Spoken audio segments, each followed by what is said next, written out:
Good morning. This is Father Stephen Kelly from St. John's Church in Detroit. We're continuing our series of daily morning meditations where we generally look at one or another lessons that are assigned for morning or evening prayer, what is known as the daily office lectionary. And today I thought we would take a look at the lesson that's assigned from the first book of Samuel. We haven't talked about that in a little while. We're already up to chapter 17, but boy, you're going to recognize this story. Remember, we had King Saul.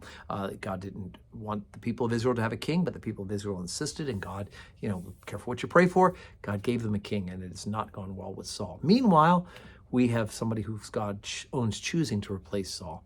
And this story will sound very familiar to you. 1 Samuel 17, beginning at verse 41. And the Philistines came on and drew near unto David. And the man that bare the shield went before him.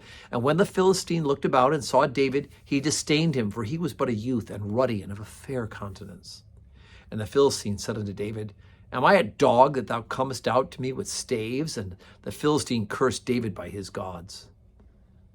And the Philistines said to David, Come to me, and I will give thy flesh unto the fowls of the air and to the beasts of the field.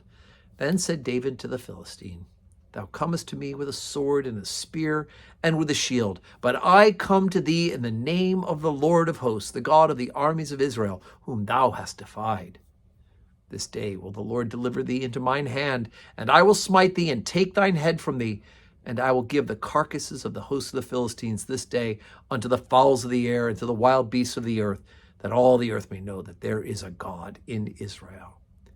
And all this assembly shall know that the Lord saveth not with sword and spear, for the battle is the Lord's, and he will give you into our hands.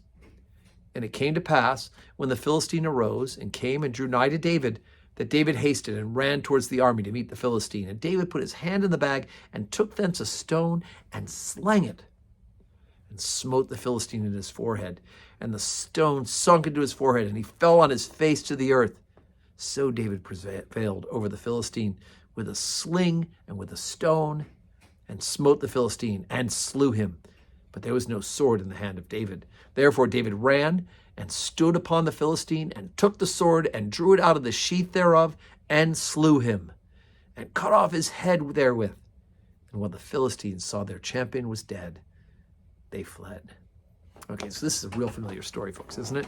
And of course, who's the name of the Philistine? Goliath, right? So you've got this monster warrior, and here's this young, youthful guy, David, who says, I'm going to take you down because the God of Israel cannot be defeated. And the Philistine is like, what am I? It's ridiculous, this little guy like that. And of course, David, with a rock, hits him in the forehead. Down he goes, knocks him out cold, and then from there he draws Goliath's sword, because David doesn't have his own sword, grabs the giant's sword and cuts off his head. So a victory for the God of Abraham, Isaac, and Jacob. Now, what's interesting, of course, is that people are going to praise David for this great victory, and that is just going to enrage Saul. Right? And the relationship between Saul and David is going to get worse and worse, and Saul realizes that David is in fact his replacement, and he's not happy about that, as you can imagine. I think at first he was worried that David is going to supplant his own son Jonathan, but then I think he realizes eventually that in fact he's going to supplant him as well. So anyway, you're welcome to read the rest of the story, right? First book of Samuel, because it's fantastic. So today is Saturday. No public worship at St. John's, but we're getting ready for tomorrow. Preparing for Sunday worship to glorify God here at St. John's. 7:30 morning prayer, 8 o'clock Holy Communion, 10 o'clock Holy Communion, and then, of course, 5:30 evening prayer with Holy Communion. And I do hope that you are making plans to be with us on Sunday to glorify God and to worship him in his church. And may God bless you this day.